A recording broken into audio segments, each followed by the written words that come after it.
manu miaro kule motami pato benda de wallahi kibaru bango ngana so guyate ide musulman ide njema ngukana ila siya duni ke mlangirino ngwa be wato ni de musulmi wato wile be che ita kungo ke che iti che de musulmi ta kungo warisa lamia koba afo de musulmi na ay wal bata joro che ay wila siya ita joro wala uyeto alufe ikana to ay duni ke mlangirino wallahi billahi tallahi sugo ya ka du bam ya bro kaula buru mi ya bro kaula ako depuis mafuruke ba mbla kruto ako lollado ka fanya Allahu ako kana musota ma koroni ako mgogo tu mafanya na dunia roba ndo mabaro hapo moyo ile bana fanya no kuila keni nyama kuyeti tiens bika ano ana grama ana to namo mi wasake mi masi brokola namo banno ambrokola be moje ama ko do la gari gali ko bi gari bahamone meno moto samando layo meno mono samando layo meno we malimne alama ile Allah kazo limne ala boka ile Allah tawaba ayato boko Sidi Muhammad ile Allah ka hinala nda to mano ka hinala ka yafama Allah ka kutwae ala boka ala ba ala na fati ha anaka ala fe ikasa inni du kunola atike ni milo wole kunola tiens warzat lam ya'i we kunola di marhaba إذا كان سيدة أيامي سيأتي السبع نيدونا ni blani yoromno alabru ni do boy parce que ni kasa ni le samana kabulo huwa frono kurone kabulo nyini ngali wati kako la adona kila wuri kila sigi mais ti si wuri bere kako bure nyini ngali ka ban ni do wawayro ni ka ke siramai Uruba batula, bariya tungula, sarakabola, na place la, sundola, kafo alay, kato alay. Yese juru misra, ako mena to alama. Oh sirama ya. Mega keda, pa benalo. Pa kone ki jesu. Mais toi tu es qui? Mo komingela alala. Su kono tere kono. Nala kafo kwa osra, mo tebla. Bebo ajana. Allah ya fara maulu sambe tiri ka jine yake an yɛrɛ ta dalo dɔ n'a kili pikira u kunna bonya ni an yake la k'a kɛ kawa ma ye ka wuya fɔ ka fɔ ya bi wu a wa fɔ yɔrɔ dɔ wa adamaden ɲɔgɔn o ka kilera kule tɛ yafa o ma ni n'a ma yafa ɲɔgɔn ma ala tɛ yafa min ka fɔ walayi bilayi fɛn fɛn n'a tɛ yafa la n'a ka fɔ ala tɛ yafa ma n'o fɔ in ɲɛna a fɔ ko ala la hinɛ la ni e ma hinɛ duniya rɔ walayi ka fɔ ala tɛ hinɛ la marhaba iza gana sese duaya sayatri saba jabi ni dona ni do wa fo alanyana ya rabbi hajanali ya rabbi hajanali ya rabbi yani tiwe hajanali ya rabbi yani tiwe hajanali yedi ala yedi ne wan bisi kuro gbe kaburu akake nyama alati kuntu bihe alati kuntu bihe alati nganye nile makuntu amalo ni nikande bihe fisi mino dunya nde fisi kuru mino ala din na waro boy fa azana allah ala do din allah ko tayo waro boy ni do wi lo yoro jango ku lo yoro jango ka kaburu boy ala do kaburu dira ka pa fisi kuru nyama kaburu adayi baharu abayi yoro fisi kuru ba fundu ka fundu ka kaburu demba ni do afo ni do kisi ka kisi ni afadi tazakaru ayami hayataka haza tazakaru ayami hayataka haza tazakaru ayami hayataka haza tazakaru ayami hayataka haza ya jasadi tazakaru ayami hayataka ya Allah ite nyana mayaro tuma na mina yibana ki juro ki sigi yere ka baki wuri ki laka funga ke ka buri ka tama ka dumuni ke ki ko ka baka sonda ka fani ble yere kana iyo ka tuma na mina ite amiri la ku kotota wa tazakaru ayami hayataka haza tazakaru ayami hayataka haza ite miriya mina iya nyana mayaro tuma na baharu okake awako إذا كان كمسة أيام إذا كان كمسة أيام سيأكا ستر اللوركو أدونا أدو على سرو يا ربي أذن لي دي الله دي نوا بيزي كروغو ala tinga bizele makuntu wala nini kende bihe nde fisi mino dunya ila la nambi afisi kurumino namba franyona afranyona atre lorule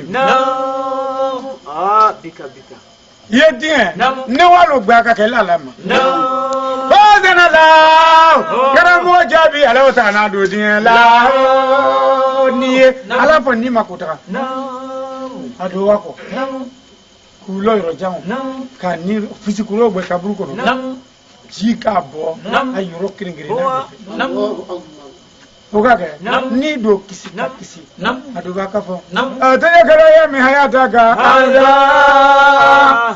tazakaru ayami hayataka tazakaru ayami hayataka tazakaru ayami hayataka ya jasadi ite nyama yaro italo kukotota kuba oko so kitabu do eno ko burda takimisu burda takimisu na fo oko so ngololi ka ba ute karana bri abiya batu peu de baite karana karambe te drusil yi cha huwa Oma kawle ona fola ko dunya daga mu bela ban dibisale damu ko na dunya la bela ban dibisale tazakaru ayami hayataka tazakaru ayami hayataka ya jasadi ita ko be kawlo ita lo yi ko to ta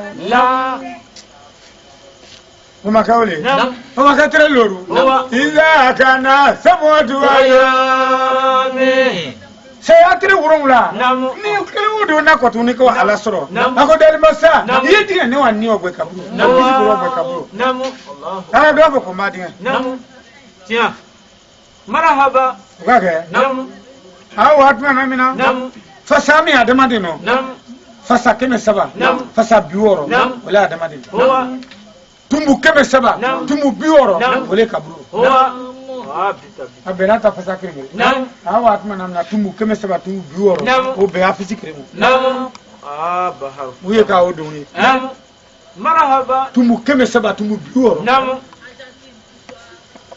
bahar nada na kauye adu kisi ka kisi ni do fo tazakaru ayami hayataka tazakaru ayami hayataka ya jasadi tumule ka kisi kuroduni ye nyina mayaro tumana mina italo kukotota wana Aku ibadan ludo aina ibadan jama mite dunia lo badan ludo aina ludo wani mini badan jama asia musu masia akere nunde ani Namu. Emalo den ludo Aina. Dingemani di musoman ludo Aina. Bolu wani mini Namu. Isigi nyoy do Namu. Itaku make fami ko Namu. Bika. Ko wani mini bi Namu. Marhaba. Ha Namu. Illa ni tisekuma Namu. Tiens. Awata ndandigati Namu. Ikake nyina mayaro sina Namu. Atike. Badi Namu. Ikake nyina mayaro Namu. saya jurode Hoa. Ikake kene yaro Namu. alo kujangara natu Namu. Baharu. Bika. Ikake nafurotigi yaro Namu. alo te huru Namu. ko fana ya natu Hoa. hali wori ma ba ikafa alumi Namu. iwato tene dasikila wala jugu Namu. Ikake dimsenyaro Namu. yallo ko koronato Hoa. ijija Namu. ala batu samange sani koroke Hoa. ko ki de se barami na la kuro Namu. ala obra jisebe Namu. parce ita Namu. ono hodo anda ngati Namu. Bika. ha Namu. kifakte kilate kifakila la fon Namu.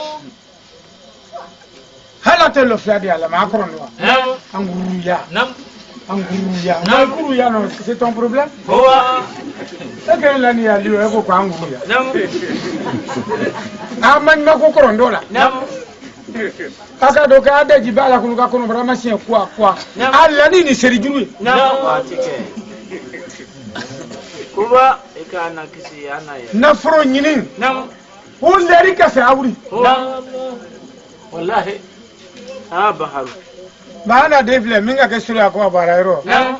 pour ba yo la wuri o leri base Namu. leri kinimna Namu. mais na te wa lumi Namu. faidi serikal la ndo ate wa barairo bi ala to na te wa barairo Namu. e ma ke wa barairo do ni seri Namu. Atike. nganu ye la ande kafiri ala Kuba wuce. Bika. nu ye la ande kafiri ala Namu. Tiens. Tiens la fou. o sala ko kuidinga kisi Namu. wala kila na fati sura na alwasa Kuba. wala kila na fa hadisa Naam. kuidinga kisi Naam. kunimedinga kisi Naam. kwa bila kisi Hoa. Tiens. Atike. nimedinga kisi Naam. dembele ya kisi Naam. chomba tebi Naam. binde mala kisi ba Namu. Bika. ala Naam. dem fitinu Nawa. ya kibaru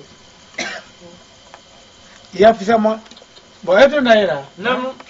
karamogo samambali ke ni karamogo basamamba Naam. ala si komanya Namu. loli ke la ba Hoa. kawa ko ite Naam. yarien Hoa. ko fla wala akela Namu. sala ka domba Hoa. mo kana ni mi papa Namu. mo kana ni fani wule mi ya odi amusulma Namu. ay kana ni fani fi mi ya odi Namu. si se wule ngana o kana tege Naam. ko karamogo ya di ko Naam. braba keta Hoa. Baharu. mwani isa Namu. isa ka ina ba ko mangle bana ndir che do no ka bagusa su Namu. afri alo fero Namu. ko mangle bana Namu. kama ngazanda tu Namu. ko ndefri ka bibri Hoa. ko ndi je ku yeta bre Namu. ikuro braba keta no ko karamogo yeli Namu. ku kambo ko mo amna Namu. biko mangle ko ni ali be ko no bra etabre yedi Fawal. Bika akenya. manjami kai kaba ku ya ko bete Namu. te jale Tiens. haramudu Namu. saraka domba Namu. mo ita ndole kai deka Namu. ete korota Hoa. Bika. Namu. ide jeola Kuba. o dodi moyma Namu. min ngana ide jala Namu. wallahi Hoa. Warisat lani. oda kele Namu. O keleme afuna. fisa manje ya mi leka bunya mi leka Naam. ekana oli denka do baso maba Namu. nu karamo che bako Namu. bako anu karamo che Hoa. isufu kone Namu. Kone. ndi ndewta dingele ma Naam. ko ni karam Namu.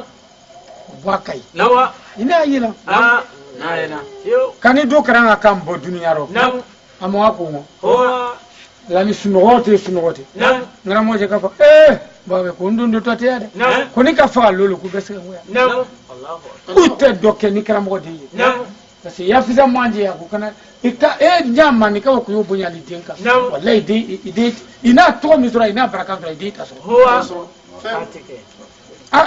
a jonya ke ni ya joyi warisat lambiya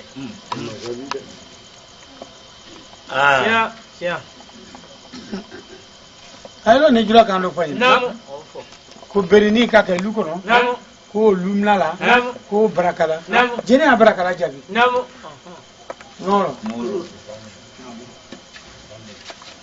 hali jife mini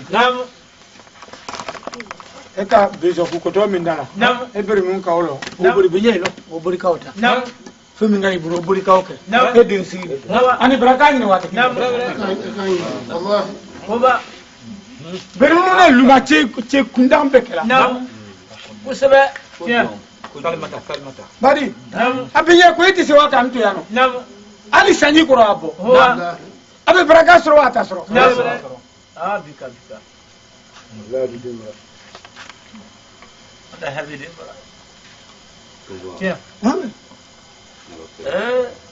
warisat lambiya musini nyonga di ala riya dama ala angeta ango kayeche ana ro bene Beba moje la gadi agali karona kisari bahama la yumina alako inazena kasa heda wa mubasira wa nazira wa daya ilala siraje munira wa basira wa manina alama pada suratul ahzab ako ni Allah tana ngai le Muhammadu ke saida siriyale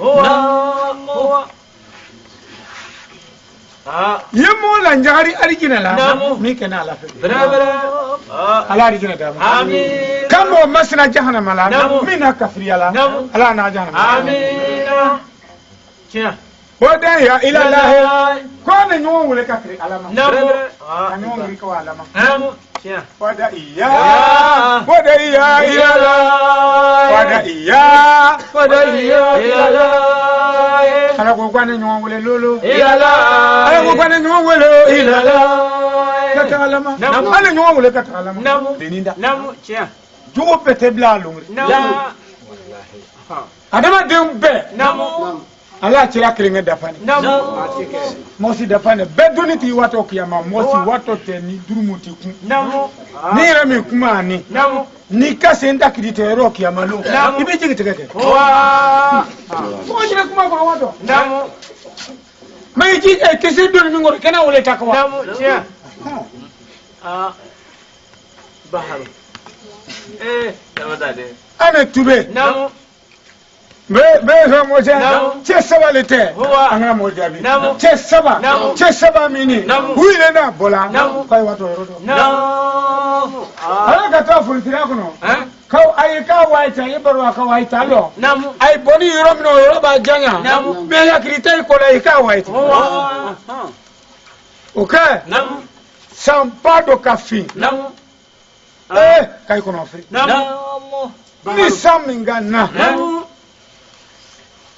an wato mini ana kito fonsiri akono ay ka to tawalo bari ay ta mara nyasa ko wa farabado farakuru o drakani alhamdulillah ko na do framingro ana hazi fara ye woni sanke yaro ko ay saba ka du farakoro wusi farakoro alama kutu amina tubu ila allah tawbatan nasuha tubu ila allah tawbatan nasuha tubu ila allah tawbatan nasuha koke ay ka du farakoro ay du farakoro sang matre wati ba se ay baba ku doninga ke ko amisi boti tia ala ka to fursire akono kana faraw biray kuno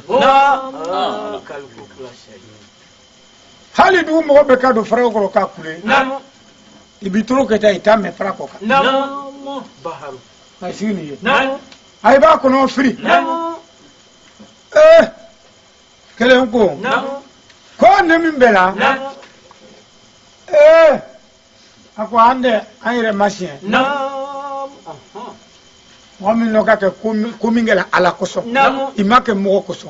Inaka ala le koso. Ko be ata. Nam. Ko ko le lero. Nam. Ana mo jabi. Nam. Jabi. Kele ko. Nam. Ako dal masa. Nam. Ako ni. Nam. Ni uruba batulale. Nam. Muruba flape bo alakira. Nam. Ay tenyina mayaro. Nam. Tumana mina. Nam. Ako ndakela. Nam. Ningu andi sibri. Nam. Uno no mi wole. Nam. Muruba fla. Nam. Ni wi mana duni ke ni madi woluma. Nam. Ndendiso. Nam. Ako londo nakela. Nam. Kana suko. Nam. Duni taida. Nam. Nono mi muro. Nam. Kawasro. Nam. Muruba yesno. Nam. Ngawazigi. Nam. Ko dila. Nam. Aka ke mode. Nam. Ite dobo ka di deni ma. Nam. Chia. Ka deni to kisi ya kombro. Nam. Kana isno. Nam. Wo kondena daima. Nam. Nga uruba la duni. Nam.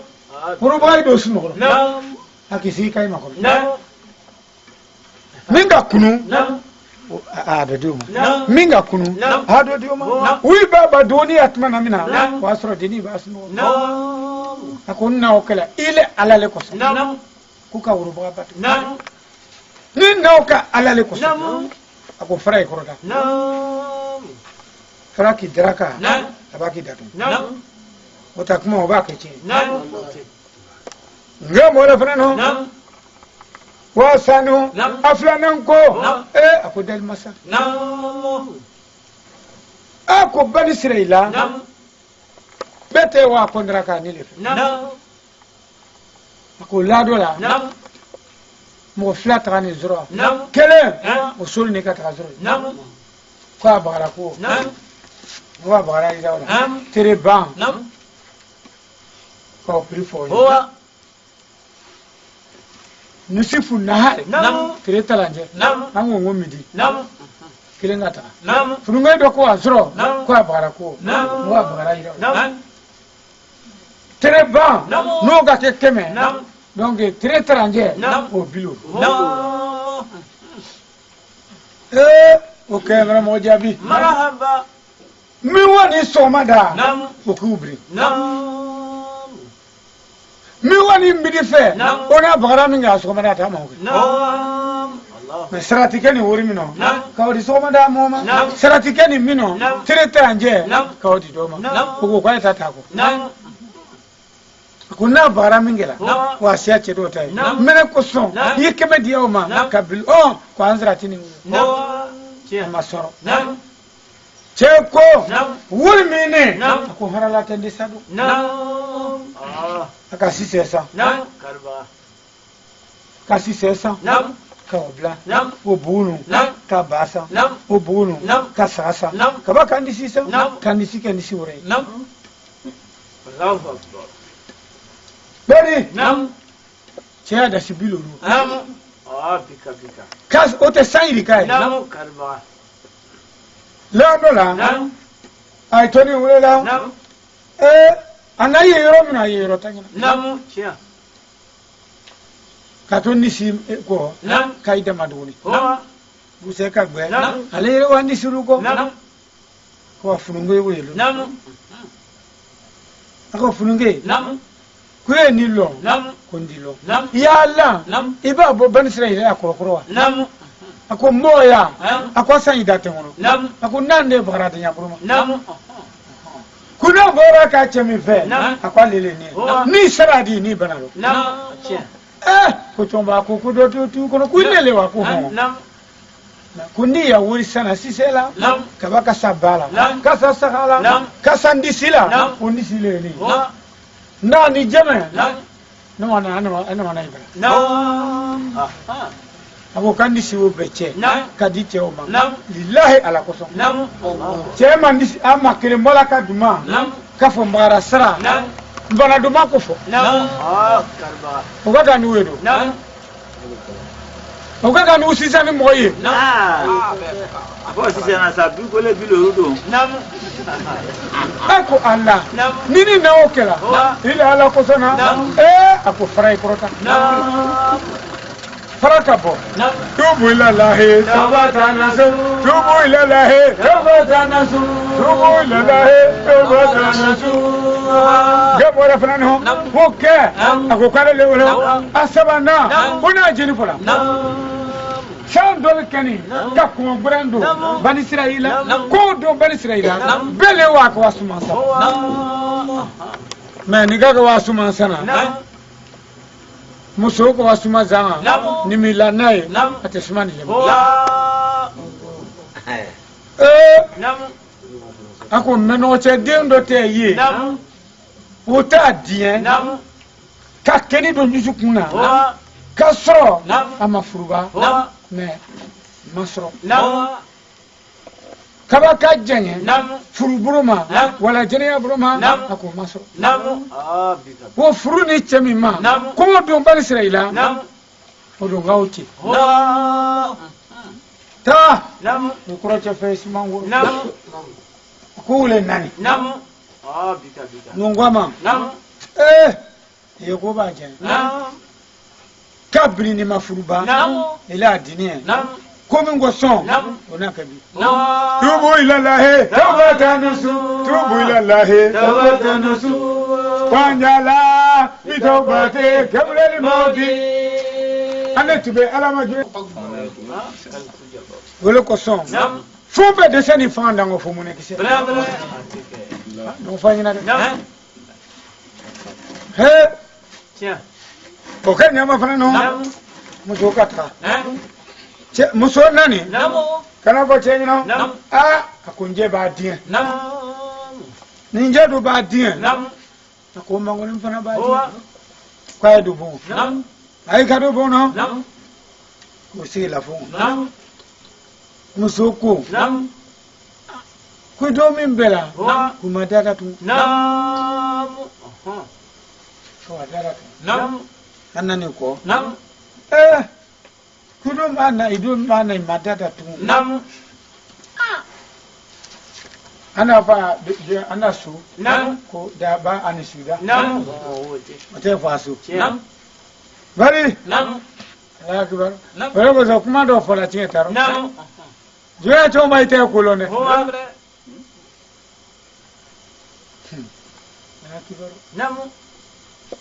bo beta luba sanji tiens parce que musole yoro sanzila ka sugu ya mina o de wuri eta sugu lo ko benen sira ba ka mo bunya de respect trop ay de kala ka tamba musofo no ay jala woluye ma jala woluye jagu ya de est-ce que ay jangal ma waliju bonko yo ita sugulo ima pasulo ngo bebla musole ku Koba ababe treti a fatru est-ce que yakalama tiens là marhaba tiens ko benete ko beno chere musaji abiye ko be moje panjala bidobate kale modi gamala fanano oke o ko le ono aku madara tu akwa datu ko di bi ko dada tu ki nyalo bungu ngene fere fe wo ka beso hana ni sila kiburu la musoka musoka irere akwa do di kuduma dada tu Allah kuduma dada tu sebe ko afoko ka travesike la yoro nyama akoda mnane fani bado ye kauta kausirita ale ira sigi ni muso da fe dote do ira dibibru ko abro tu muso la muso na ira la ko adi ko madara tu ko madara tu ako iba dada tu idende na ye iba dada tu imuso te na ye iba dada tu mogure te na ye iba daminda tu iba dende na ye iba dada tu jina tan ye nga damima nini ile fla ambe na koke ala tan ye damina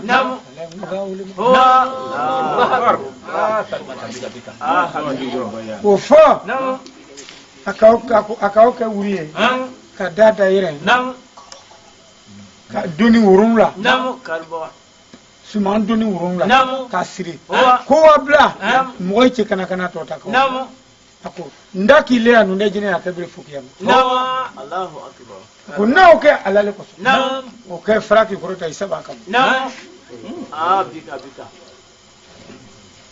ko sana tube alama de alana ana jalan ambe ma adama nabi nuhu nabi ibrahima nabi musa nabi nuhu nabi zakaria nabi yahya nabi yanguba nabi musa nabi yusufa wolu fefe nabi ibrahima nabi isihaka wolu fefe nin mambo wake mo wamo na tirase mo ko so atani saba nyaro ni no ka ke falla ni ma o rote yala ali tako asiritemna ulete ka witate Muhammadu nanu o ka baro no ka kala kuyaku bara fani dembla no mekanisenya mobili no ni moto turu wala asi karu saba leke bara fani karu saba ala mako seri ka kene kuba ni kosobreta la buma kala seneji makala fo ndogolete hali karu saba be se ka ka dusro asiri aba nimalo ana jani nugo ngama la jam ko be ka wurti ko be lulo ko be mobilisro ko be na fulusro anu ya ba le ma ko que ça il est bien aujourd'hui mais demain il est bien aujourd'hui c'est vrai et demain لولا ما كلكيت شمس ولا قمر لولا ما كلكيت شمس ولا قمر لولا ما كلكيت شمس ولا قمر ولا نجوم ولا لوح ولا كلام ولا نجوم ولا لوح ولا كلام ولا نجوم لولا ما كلكيت شمس ولا قمر لولا ما كلكيت شمس ولا قمر لولا ما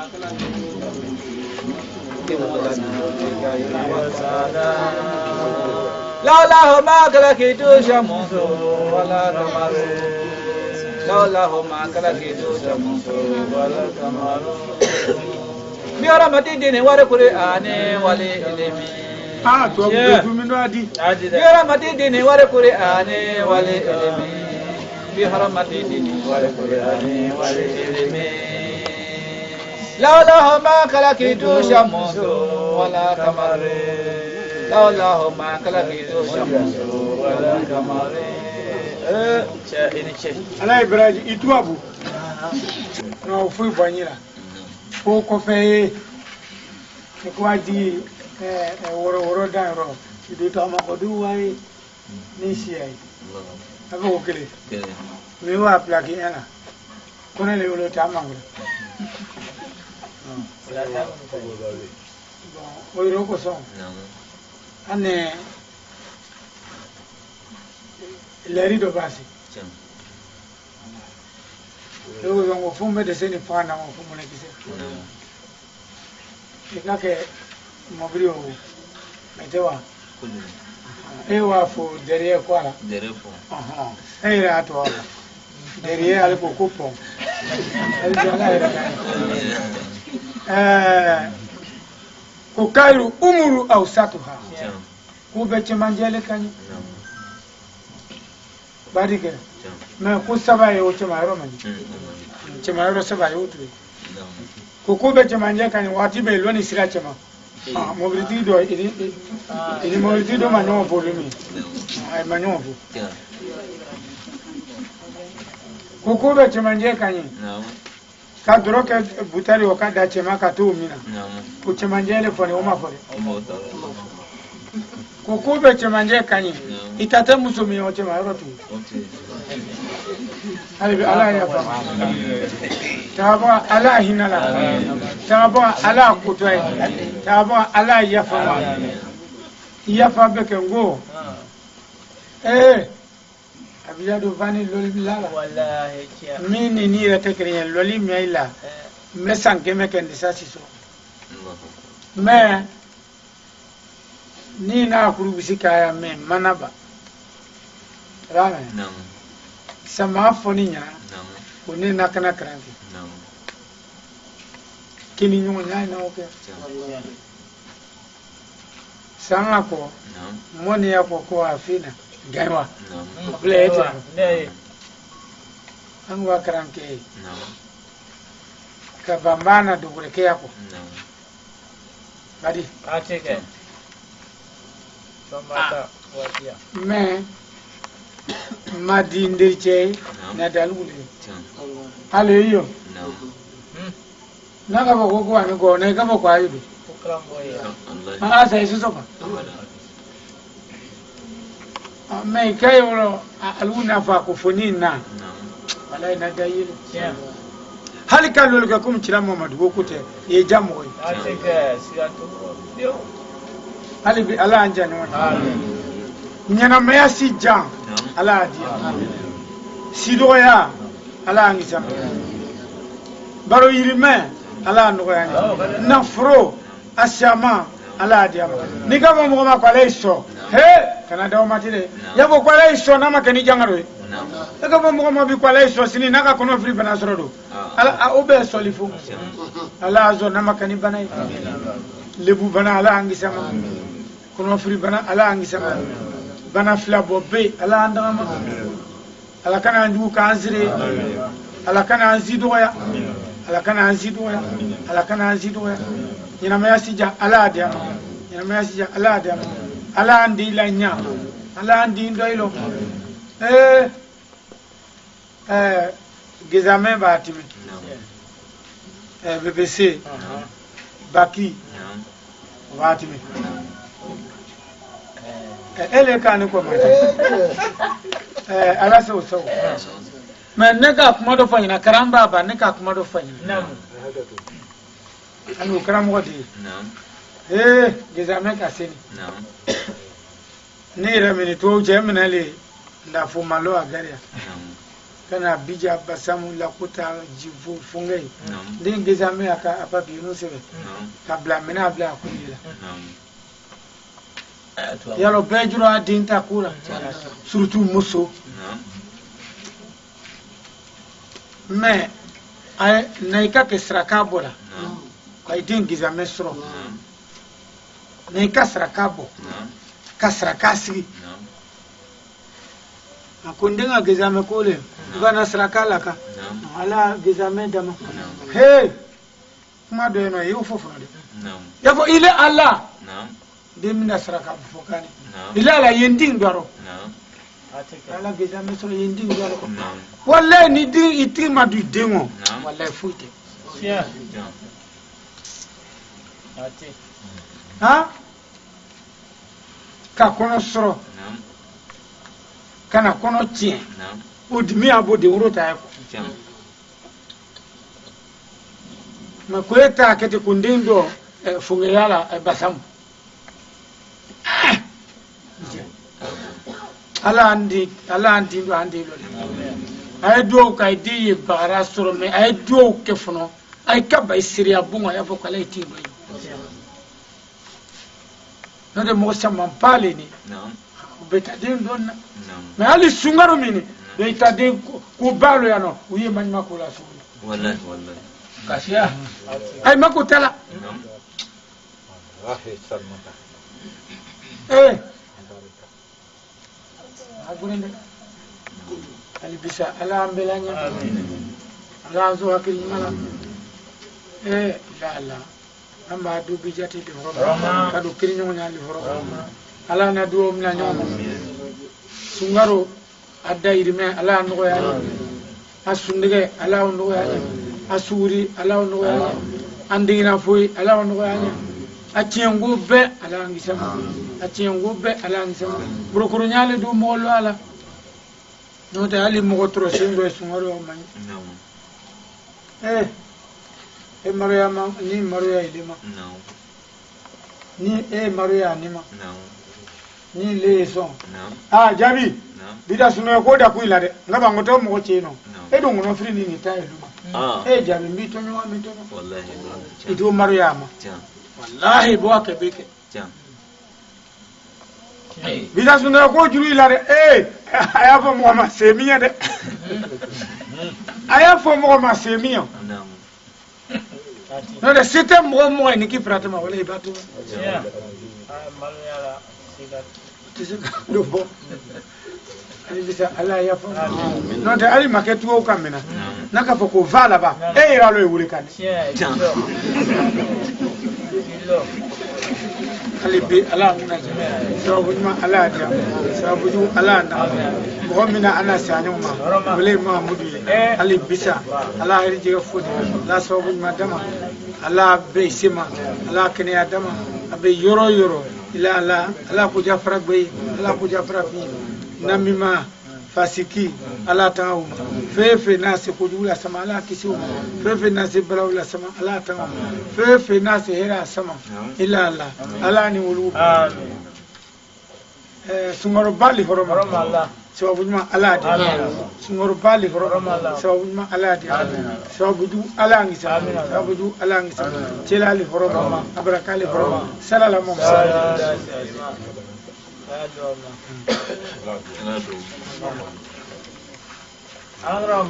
No.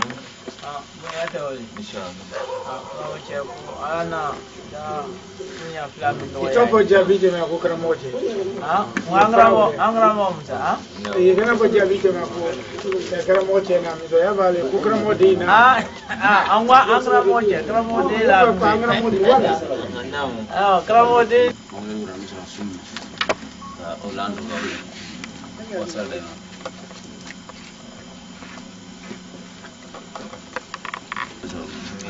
Lanya kadang, lai beraji, lai serahir, Allah harapannya, nyambadnya insyaAllah aja, nyambadnya Allah aja, Allah gadia, Allah balu ahlalar, Allah balu ahlalar, Allah kami dama, Allah berkadu, Allah kami dama, Allah garnoi, Allah kami dama, Allah yang rekam semua, Allah berapanya, lai beraji, lai serahir. Ayo, jadi dua orang, tu. Sama setia.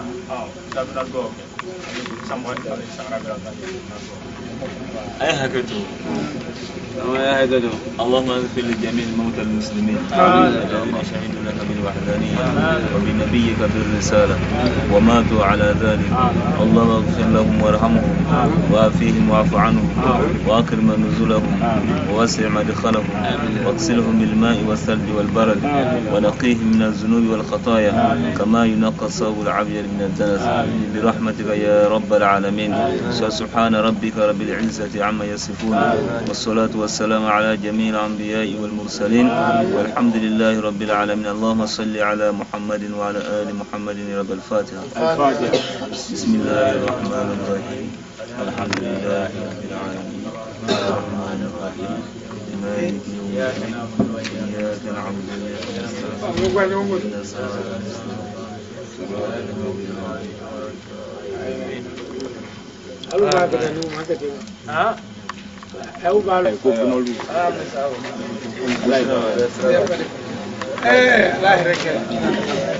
Sejabi. Oh.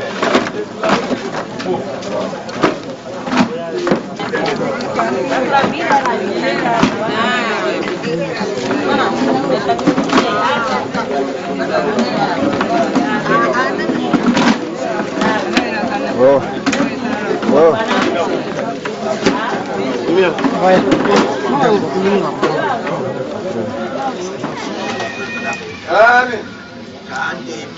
Jabate. Naam. Afemi normal brema allo. Bere. Kana bi allo. Tiens. Kana mo sene allo. Tiens. Kana ni sa ande bi allo. Bere.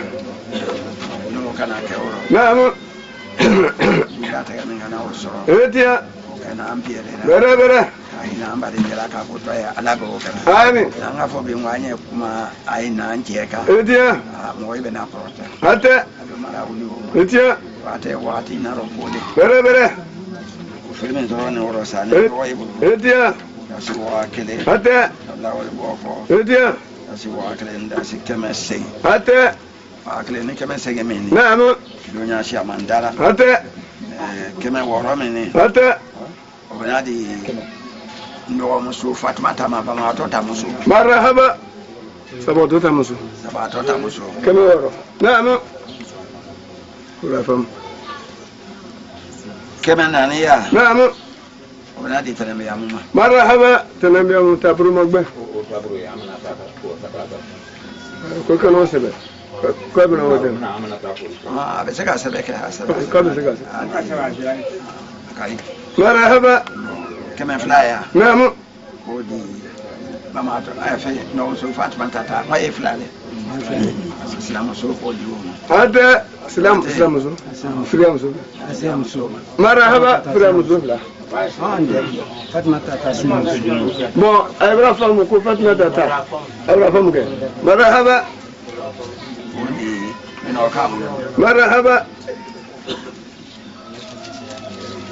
Kama nani ko di bano makabru magbe. ai kana wasa odi Marhaba kama swali ni. Alile nani. keme nani Marhaba ay kana bano ta wose bano. Bano. ni keme flale Bano gewate. Kubru magbe me afande boro. mate Naam. nyanja mala ndo Naam. tawe bu no ko le Wotene. ate sekanya Etia. ya anya di fo Wajibi. no te nge wae Etia. wala anje ya pie Bere bere. anga boya ni koko Etia. ya wala tara le le bro Ko sebe. mi kabla kuna ala bo kala Amin. mi anya je ya ala o kala Amin. ala ina la Amin. ala bo kala Amin. Adanse. Ko kai de wata na kanya de te bunguno kumaro. Kaka hadiya alamuka. Bunye fla libratin.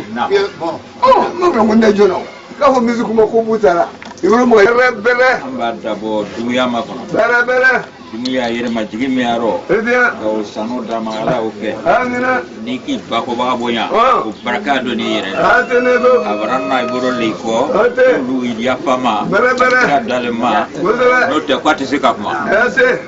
o ko bale Alhamdulillah. bodu ni samatira Oh. ala le na angira bare mai Bere bere. ali politique se ka anfara Abada. politique yere do do de ka anfara Abada. le ala so iso Bere bere. nan na furo min bora Ala. na tara romi Ala. miliyar bila noro ala oke Amin. ndiga Allah Ala. ka anya badinya dia ala oke Amin. aluna nu e sigi nyoma anya bademale Bere bere. ala kana sitana nyi rokaro Amin. amasoro ni bamba to mi fe Ala. demisoni pitini Atene. sita amirila sayama ni sidi yeba Wallahi. ka hinara ka kota ala oke Amin. ka nen sabati meleke ya nyini ngariro ala oke Amin. ndiga Allah masara mano awroba muso mambo nan diga ka dinya kumro ala oke Amin. abeno wace sigi ni ya ndiga ka dinya ko ibero ala oke Amin.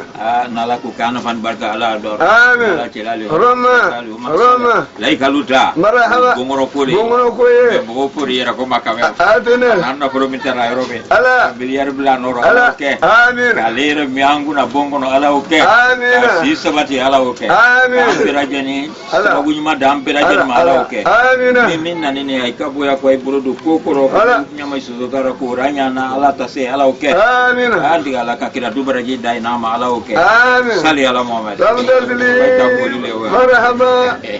Benye bodu. Andala kalika bamba ndami kero ala uranya. Namu ka keme na ka boya wurka na ala muka. Ro kalo kira ne nguna ala muka. Amma gbahira ala shaya. Kuna ma ala famama. Ala dunya ranya. Ala ngira mara. Inshallah le roma. Abarka le roma. Sallallahu alaihi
Ala saw sila malbe saw. Saudi ale. Naka foko sila mai. Awe. Duya itaro.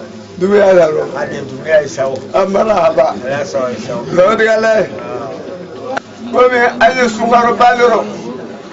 Wa tasgiye. Biye baraka donye wa tasgiye.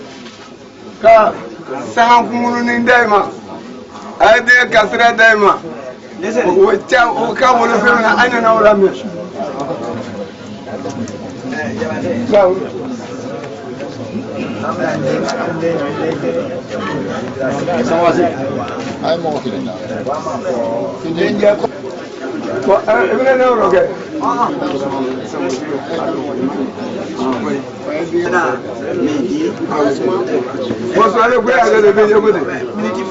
مرحبا أملا يتبي مرحبا تبي نعم فين وتعالوا سرعة أوي بره بره إيه ولي فما توتا فاطمة تدعو مصو نادو برانا برانا هذا هذا سكيم فلادي إيه فاطمة ولي من فلادي هذا هذا أنا نفلو من بلي إيه أبدا تانو دي من دا نفلو من كادي إيه أيو تابو دي من ديناما هذا وناتانيا هذا ناتيا كبانا نيالونا هذا أكلم دينانا هذا أني فامي دينانا إيه سعودي الله مرحبا ko ka kɛ o jɛnɛ mararo a bɛɛ kɛra ture ta kɛlɛrɔ a bɛɛ taara lule kan a bara na bonya belebele kɛ a n'an nafolo min bɔra ka ɲɔgɔn ɲuman don a kun ala o kɛ ɛn dege ala a bɛ to n'a bɛrɛ min ka kana k'o kɛ jurumu yafa ye ala o kɛ a seko to na to bɛrɛ bɛrɛ ka k'o kɛ jurumu yafa ye an ye ala o kɛ a bara na banbagatɔ min yɛrɛ ma ka ɲinɛ la ka kota ala o kɛ ka waati jan don an ni kaba ni cɛ ala o kɛ k'an mɛn hadiya la ala o kɛ k'an yɛrɛ la ɲana an da don ala o kɛ ala ko kɛ anama barika ala dɔrɔ ala kila le hɔrɔma ala le hɔrɔma sali ala ma ɲale wala an bɛɛ la ɲa wala a ɲɔgɔn ɲuman don a kun sali ala ma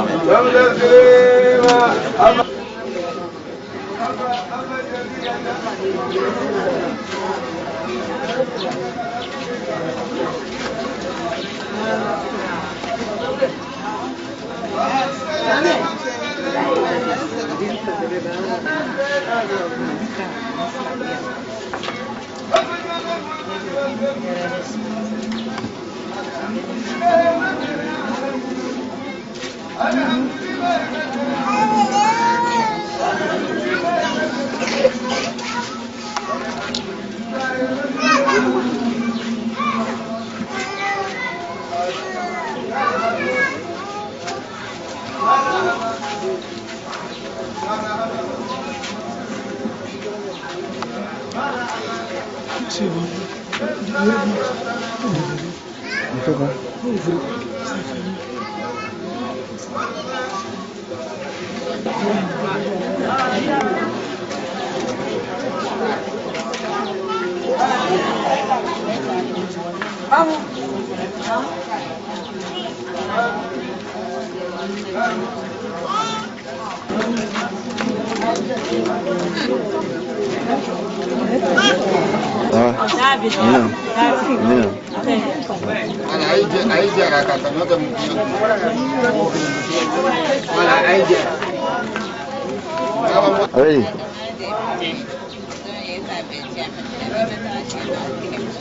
Ya. Abada. Naika no kanu. Na mo. Ala be bra kanu. Bere. Naika imati no nya. Etia. Ko fa no ko kwanya wa. Awe. Ko ba bu ya ko kwanya wa. Ko angro cha ko kwanya wa. Kai to ra la ta imati. Am be ra ja ni ala o ka. Amen. Andra nagia ma ala ala. Amen. Ai brana ke la tu bra ji ala da. Ko so ko nte wala mo ya iro. Etia. Itana fe bra bele. Abada. Ala na hera mikriye. Etia. Ye nya rike. Etia. Na bro tell. Tio. Ka sembla bi makiwa badenya to. Bade. Ka dadi makiye se ka ko kwala hin badena. Bade. Ibade muso ka ji ka dadi ma se ka ko kwala demba la sabati. Bade. Mo ka de electro badena la kwala demba la sabati wala o kan be. Bade. Ka bro ka di ma ka bro ka di ma o kan be. Bade. Ala ko na ko sala sala ko. Bere. Jadi e badenya mi nani. Ala. Ah. Papa woje na badenya mi nani. Bere. Yo jamo. Bade. Ambia kelengele na tumi, ambia kelengele tato. Ala. Amen. Iko to badenya tu me keta. Bere. Tora ko sala tu ko ya da. Abada tio. Tora ko sala tu ya. Tio abada. Wallahi ne kana birin su ko ya fre ba fa ko fil bale ta Ko ko sebe. wala me ba ko fa ma mo ba dole. Ko sebe. Mo si ne ke. Sa. Badenya le bran biera ka fo. Bere. Mo yemi na o si makaberu lo. Tio. Ni ra makalo. Ate. Na bran na ka fo. Bade ya. Badenya me so makira ka ya. Ala. Womi woje na ka ya. Ala. Womi silama ya ko. Ala. O jidan biya ni baraka yi alawo. Amen. Kan biya fa sini kana yara alawo. Amen. Kan biya fa sini kana yara alawo. Amen. An biya dota mo bro ali kiyama me bro ali kiyama ala hinaida. Amen. Ka hinan biya taraka la bin ka alawo ka. Amen. Alala birnu boko semini. Ala. Ani musoi. Ala. Wole di aninya. Ala. Kai fo kai tano. Bere. Kesa demisa me na mani. Ko sebe. Oh, ai fana roja ma. Inshallah. Ai kana fo kwanya deninya. Tio. Nyaka tira londo deninya londo chokoro ba. Cha. Londo sungurunya londo musukoro ba. Bere. Ama msolu usi no flani muso misami airo ane sunguru kolokolo. Masha. Weke tora kola baraka boy. Abada. Kabla ira fana tato mina kola baraka bo kabla. Abada tio. Jabi nyama nya benka kenya nya ro kuma ba te ba. Abada. Chokoro ba doko. Ba. Ko wonyena kaya. Abada. Kwa la to mi agro ko ni alo. Akani jabi uruji agari lela. Abada. Man ka dole na fora. Abada. Kwa la to mi wojina kai bro ko ni alo. Abada. Ambia kan dara kakaro. Abada. Mo mi la to ambro. Ba. Kwa la to sa wala ibo. Abada. Angongo idono wala to fobi. Abada. Ako. Kwa la to sa ba mi wojina ka bro. Abada. Kwa joni aminye. Abada. Ko jina ka ta da do kumaro. Abada. Ama sala tuke. Ko sebe. Ama la tandoke. Etia. Kuma bonyara. Abada. Adogo yara. Cha. Abe la tandoke. Bere. Sala tuke. Cha. Adaban. Abada. Onye kata kuma dado. Abada. Ama sala tuke. Etia. Ama la tandoke. Ko sebe. Mon kale kan bra. Jawo ni ara buja maro ni awo de na kala krosi le. Allah kibaru. Wo do alaka John de na betora kola be braka bo wo na kuma kan. Ate.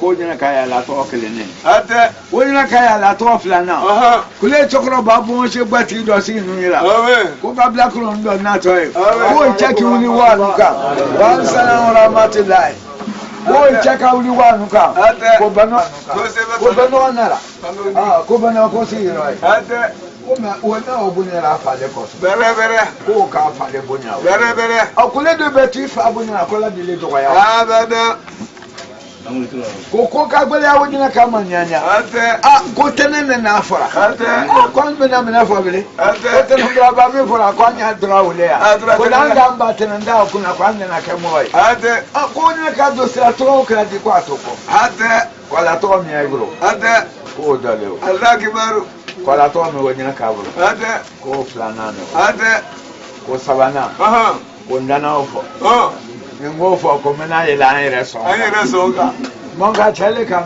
Allah kibaru anu tano jaorosa ni moy ranu televise kwanya mbe no che bunyara anu kana ka bano che do ya ba euro bele atte ni moye anu wojina ka televise na ko anu tante na muso sosora anu kana ka tena muso sosora la euro bele wolu akuma kan ma kana ka uyai atene braka mi wojina ka yaro beno che bunya ko che bunya kana muso bunya fa bunya ba bunya bilambonya hine bali braka mi ano wole bere anya no ka inshallah wonyana kai anya do frawo ka inshallah foi kana bora marhaba foi kana bora etia ni binka etia ko mo dena wolo atira wolo wala wonyana kan mbo mo te ngade ka siri ibetre ya horonyaro ka laitara ate ibetre ya hinaro ka laitara abete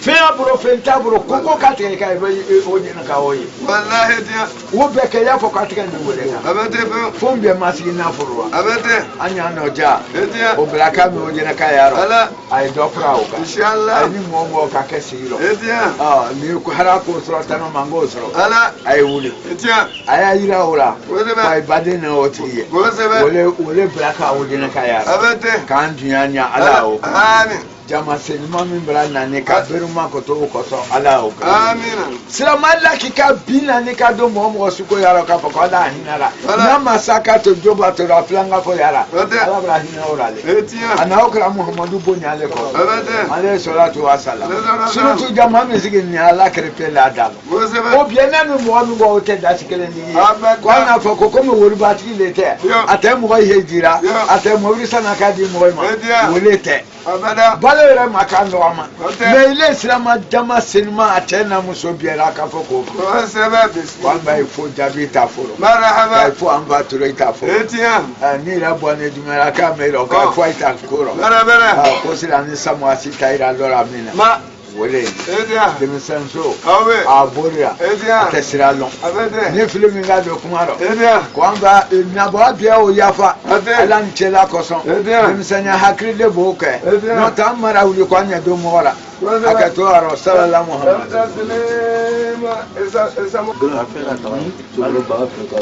amra bede chela manera silani samwasi aya la faro kana krepe amaje amna turuna amna hagrana amna jusu ko dama ala mokra amin ayira jidaro ala mokra be ma che kanu ko so ka ga jidiba do ala mokra no yoro kono no sa mi bunye kele ne ka frale silan anayira san ko silale dinje juro boy arule flanai o bunye ni wo frane amba silale ra kamba jabi magbe ko bina roko le ko fe mo tangere nyirale amba jabi na fe mi dirale ma wona le tanya rasuro kale tanya agate angunga abobo agate angunga ajeno agate angunga anyama amba dijesina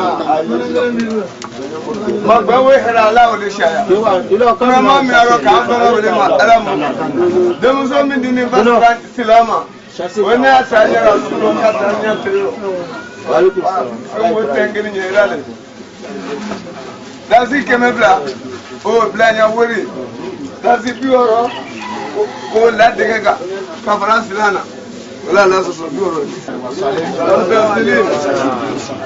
اللهم صل على محمد وعلى ال محمد كما صليت على ابراهيم وعلى ال ابراهيم في العالمين انك حميد مجيد. آمين. الحمد لله الحمد لله الحمد لله رب العالمين. آمين. الحمد لله نستعينه ونستغفره ونستهديه. آمين. ونعوذ بالله من شرور انفسنا ومن سيئات اعمالنا. من يهد الله فلا مضل له. واشهد ان لا اله الا الله وحده لا شريك له. واشهد ان محمدا عبده ورسوله. mbare bomra jama do kilamatu yaro. نعم. ay sabari ay nyona men. alhamdulillah. نعم. nan sala wajina mararo. نعم. an sala karam gosula. نعم. lagi na karo. هذا. ala le bo dano. بره بره. an ka se min non fola. نعم. sababu jabila kaye. بره بره. ma soro fem wa mara bilay nenga. نعم. itise wara lawri. أبدا. itise ko lawri. أبدا. ni ba boya ini إنتيا. ya boya ka anga yuno fe. واجبي. ni ba korota ini إنتيا. ya korota ka kaye. واجبي. ambe hagato ini ife. نعم. oye jonka sla dama. ما. ojina be jonka sla dama. مرحبا. mesama sitaro. هذا. oye netari. مرحبا. دنقل نرى من بدأ. ala ka dani ke. ما. mesama si di dumuya ima. هذا. ala su isaw. تودي عليه. mesama si kana kuma me fosa. هذا. kuma ba ka bo da kurumbaro. كوبا. الله كبار. mesama si bina bere ba ite kwa ba dumuya de. asa ne mata dumuya de. الله كبار. na ba ta dumuya de korote. ala barka de ga. آمين. ma yiwa. هذا. o barka le ba ko. مرحبا. ala sabata ala. آمين. ala barka sabata ala. آمين. ala hijabulaka. آمين. ala so ibo ya bala. تودي عليه. nlole loro mi no. نعم. ambal make مهم. ana ankoro ke. نعم. min doy doge na idenge. هذا. min tala ala ka ne maro. نعم. a baraka nyo هذا. min musa dumuya ye. هذا. ale fana wajina gale. هذا. ma patron ye. هذا. o baraka yoro هذا. awa o chauffeur هذا. o bellale ay patron ka هذا. min dumuya ye. هذا. la dagrunya fla do anda إنتيا. na no fo. مرحبا. o ka ya جميل. jabi baram ko ila مرحبا. o jabi saya kala dumuya sula هذا. akala dumuya ka sotele la. هذا. alhamdulillah نعم. mo baraka nyo هذا. ole bilo ka temi baden ga duguni kono. بره بره. sabula ini mi o kala ino o mi kala nyo ka إنتيا. ini bado to kala nyo ka أبدا. ambe wuri soma أبدا. ambe ta baraka yoro بره بره. ambe fara nyo na fitrila هذا. haka ye basiri kora ga basira duguni kono ne juma si te إنه تاني ay te nyo ye أبدا. ni de ta balama ya duma wo wudi de هذا. sana dai be kalo sabake هذا. single mi Cha. aye dugu kono ya Ade. ay te nyo ye دو دو دو يسو. على فو تلفونك. ala أبدا. si boya تودي عليه. dum ya ko نعم. ko ka kabla fo كم جابي فو. ka jabla kai fo بره بره. ka se ka jabla kai fo إنتيا. kabran ga baraka ale ka sotela هذا. depuis aduna sotela هذا. sote ka korota soro هذا. depuis aduna sotela هذا. ka fo kai wa fo ko a boloka هذا. o maka telekele هذا. aya boloka Hata. o ma fa ale ma mo هذا. ale ba fo mo ma kai a boloka Hata. ma aya ko jabi a boloka Ah. ko ala mo latike هذا. a je nyon ka cha o mo ma jare هكذا. la fro yin yuro Hata. min sabarile Hata. ka soro la ala kun Hata. ka fa la ala kun Ah. a ma si nyon do ga juguri Hata. a ma baraka nyon da ga juguri Hala. a ma ko nyon do ga juguri Hala. ani mo gore ma kele Hala. ha o man jare هذا. min bana fa sobla بره بره. kana fɛɲini kama ya وسبع. bɛɛ i t'a sɔrɔ la cogo min Kosɛbɛ. bɛɛ k'o la ala ka bɛɛ la ka tɛmɛ i yɛrɛ kan أبدا. ɔ min ka ta ɲini sabari kan kɔrɔ هذا. ne a sɔrɔ lɔ min Ada. ala de k'o d'a ma Ada. n'a ma fɛn sɔrɔ Ada. ko ala kɔ Ada. a k'o tɛra jabi ye أبدا. patron ka mɔgɔ min bila ka na نعم. o le amadu siribe بره بره. o siribe nin بره بره. alihamudulila نعم. ɔ ne tɛ société la ye هذا. mun ye kuma dɔ ne da هذا. ɔ filankɛ ka jeliba le ne ye هذا. o le ka kuma se ne da هذا. ala sigi sawo هذا عليك. ɔ ni fila ye bɔra Ayi ni mɔgɔ saba bɛ bɔ. A bɛ ten. Ala y'a numu bɛɛ bɔ. O bɛ kɛ. Ala y'a jeli bɛɛ bɔ. A bɛ ten. Ala y'a funɛ bɛɛ bɔ. A bɛ ten. Ɔ fulakɛ ko. A tɛ. Ko ale tɛ se wulila. E ti yan. K'a se yan. E ti yan. Ni ɲɔgɔn hɔrɔnkɛ ka saya rɔ. Kosɛbɛ. Cɛ ni sabarile cogo min. A bɛ ten. A ma jugu sɔrɔ a yɛrɛ la. A tɛ. Baara min na mobili baara bɔ. Ala. Mɔgɔ wɛrɛ tɛ mobili baara kalama jamana kɔnɔ ka se Wojɛnɛka rɔ. Koba. A bɛ diya i la ka tɛmɛ i kan. A tɛ. N'a ɲalɔ ka tɛmɛ i kan. O tɛ yan. A tɛ. I bɛ se fɛn sɔrɔ ko ka tɛmɛ Wojɛnɛka ka mobili baara rɔ. A tɛ. Mɛ n'i ye mobili baara rɔ ka tɛmɛ Wojɛnɛka kan. A tɛ. A tɛ jamana nin kɔnɔ yan dɛ. Koba. A tɛ. Ɔ k'o baaraw kɛ. U ma kɛlɛ kɛ o da rɔ. A tɛ. Mobili baara bɛ cogo min. Donsoya lo dɛ. A tɛ. Dɔ yɛlɛli fɛ. O t'i fɛ. Koba. Surtout chauffeur-ya. Koba. Mɛ ko jabi ma kɛ o ye dɛ. A tɛ. A tɛ. Ala sɔn i sa. K'aw degele. I ye fɛn min sɔrɔ. Naamu. A mana kɛ cogo cogo. E ti yan. Fo kana jaabi. Wajibi. Kana wele ɲuman lɔ. E ti yan. An ye ka kuma min fɔ. A tɛ. A fɔ ko mun ye. E ti yan. Mɔgɔ se bɛ a yɛrɛ lɔ. Bɛrɛbɛrɛ. Mɔgɔ wɛrɛ ko la a yɛrɛ lɔ. Bɛrɛbɛrɛ. An ye ka kuma min fɔ. E ti yan. Jaabi tɛna wuli k'an jaabi. An bɛna fɛn di. A tɛ. Jaabi tɛ wuli k'a dɔn. Fiyewu. An tɛ foyi di yan. Ala. Min bɛ jaabi ka sɔgɔnla fana balo. O Abada. tɛ sɔrɔ yan. Abada. A fɔ ko mun ye. Naamu.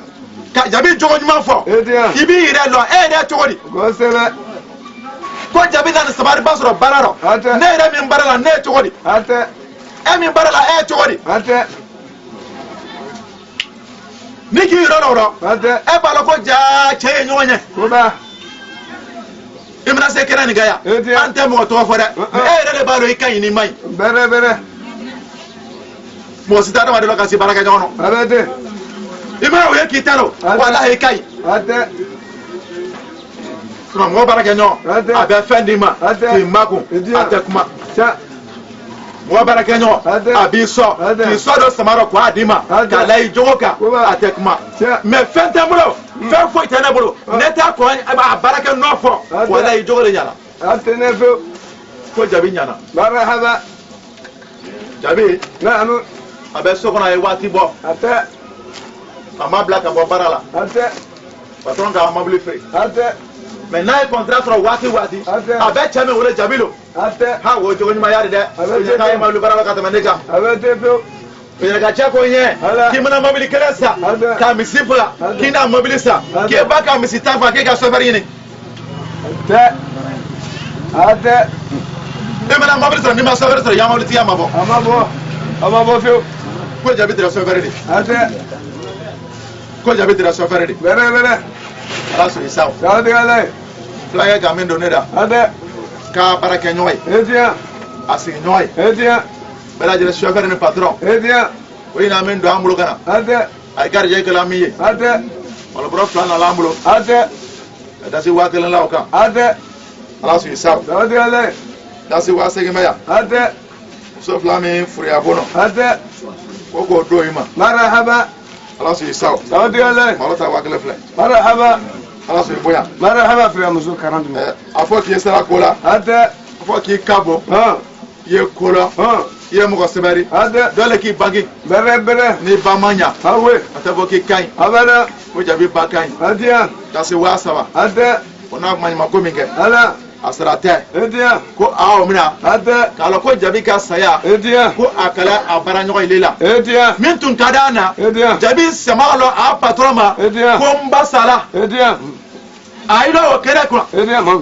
K'a fɔ an nalen ne cɛ min kɔfɛ. Naa. O le ye nin ye. E ti yan. I kelen ba ma sa an bɛɛ ba sara. A bɛ K'ale ten. kuma tun kan ka fɔ bi. E ti Ka nin yan. kuma fɔ bi ka jaabi bato ye. Ah. Ko a kasibaatɔ de b'a fɔ la. Bɛrɛbɛrɛ. Jaabi tun kan k'i bolo lajɛ a b'a fɛ. A tɛ. Ba man ka jaabi dusu kasi. Ala.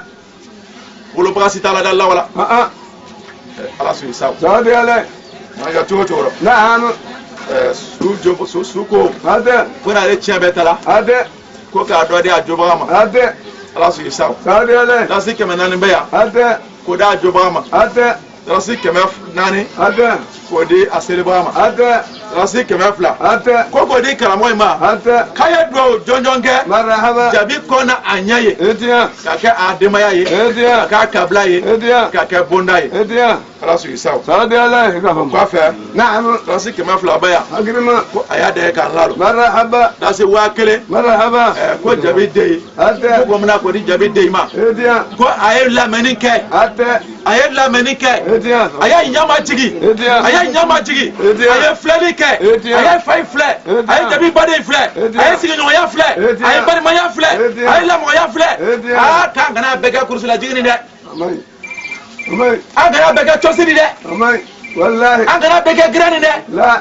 jabi kɔrɔkɛ ye min Etiya. jabi dɔgɔkɛ ye min Etiya. a tɛnɛmuso ye min Etiya. n b'a fɔ sisan ko kumaba belebeleba bolo ye dakurunba dɔ Ate. Wa muni? Dabre baro. dakurunba dɔ Dabre na'am.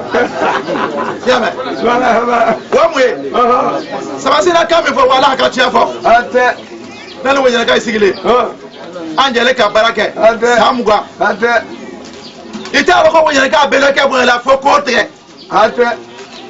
i ni cɛ mɛlɛkɛ baara la n'a mɔgɔ bonya n'a t'a mɔgɔ bonya i b'o dɔn Abete. mɛ kuma a bɛnna anw da ka tɛmɛ ile kan Abete. walahi wɔyɛlɛka a bɛnɛkɛ bonyala Ate. walahi wɔyɛlɛka a kɔrɔkɛ bonyala Ate. walahi wɔyɛlɛka a lola bonyala Ate. walahi wɔyɛlɛka a fa bonyala a ba bonyala Ate. ala sigi saw Saudi Allah. ne lɔn maa bɛ sɔrɔ jama nɔ yan Ate. ala sigi saw Saudi Allah. ko dɔ tɛmɛna wɔyɛlɛka dama ni ɲɔgɔn cɛ Etiya. o ye ne bila yan Ate. ko ye wa kɛlɛ b'a lɔsɔgɔ Ate. siramaka ni lɔsɔgɔka ye cɛ Ate. ne ye kuma kɔrɔ ta lomi Ate. ne bɔlen yan ka mɔgɔ to yan Ate. ne fana t'a la mɔgɔ sɔrɔ la ɲɛ ye Ate. y'a mɔgɔ wojɛnɛ ye Ate. ala an bɛ mɔgɔ in ma Amin. a fɔ ko jeliba ye wele mɔgɔ sɔrɔ la sinon n'i ma taa mɔgɔ sɔrɔ i bɛ ɲɛgi jeliya dɔ olu Abete. mɛ n'i ka mɔgɔ sɔrɔ ye Ate. i fa siya bɛ diya i ye Abete. ne wale kuma nka kuma tun ka gɛlɛn Ate. n'i ma taa mɔgɔ sɔrɔ ɲɛ a fɔ i t'a dɔn bɛ Ate. o kun mun ne a ye ɲɔgɔn bonya la Bere bere. n'a ye ma ɲɔgɔn bonya bonya tɛ yen dɛ Abete. ala sigi saw Saudi Allah. min donnen da ne ka so tɛ mɔgɔ in bolo Ate. a bɛɛ lajɛlen lalen musa duguya kan Bere bere. a sɔfɛri Ate. Agrima. o mina Ba. k'u ka namuna Ba. kuma cɛ gbana ni Ah. namuna ne ka muso d'a ma Bere bere. ala sigi saw Saudi Allah. n'an ka bila mɔgɔ min na Amadu Mola bile.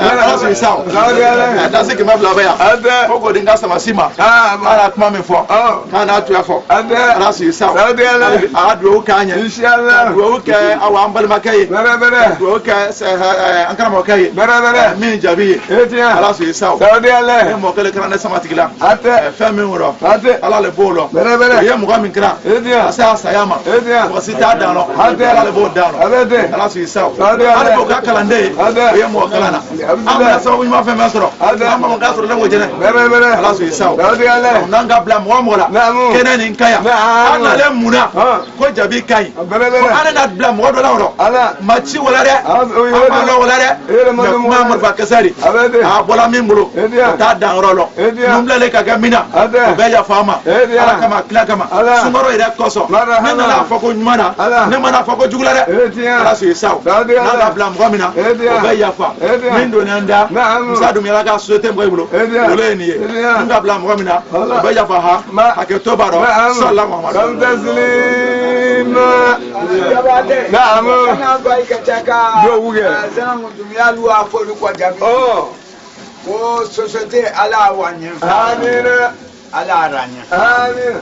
Ni mobili rete ala mobili di. Amin. Patron alle baraka wato ala ambiente. Amin. Jawate Naamu.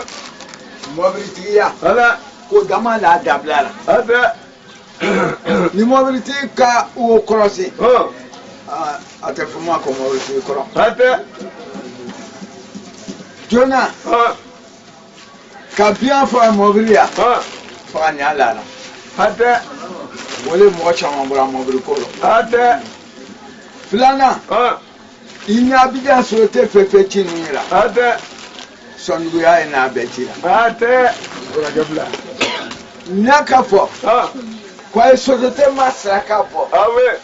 Kombisile wala masakale. Ate.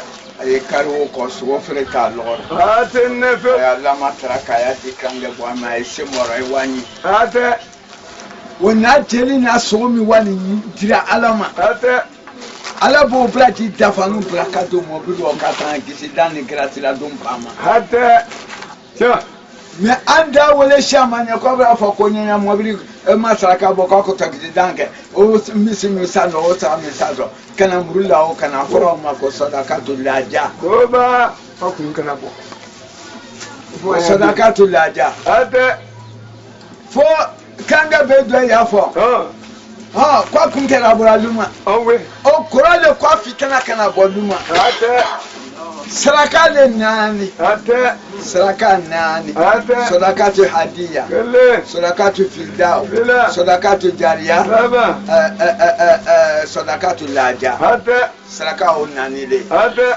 ni jumera ka minga funyana oh ko tela ma ka saraka dona ate wuri ya tara ate ma famu yake ate tela tangi ba saraka ro ate sira masi ala tu me saraka haramu ya biama dai min nunga saraka bo te bo ara ate ne saraka le nani ate mi don wo fon Vous avez-